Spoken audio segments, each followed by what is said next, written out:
Welcome back to the channel. Let's explore. Don't forget to subscribe. Brother printer stuck on printing? Easy troubleshooting guide. Step 1. Restart the printer. Turn off your brother printer and unplug it for about 30 seconds. Plug it back in and turn it on.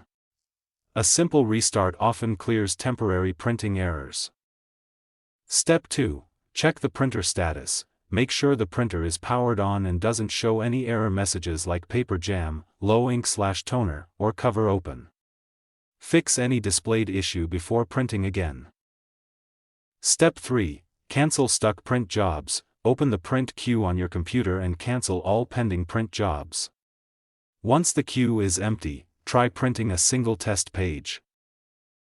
Step 4. Verify the printer connection. If you're using a USB cable, reconnect it securely.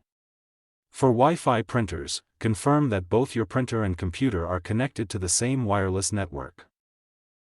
Step 5. Set Brother as the default printer. Go to your computer's printer settings and make sure your Brother printer is selected as the default printer. This helps prevent print jobs from going to another device. Step 6. Check paper and toner. Ensure paper is loaded correctly and there is enough ink or toner.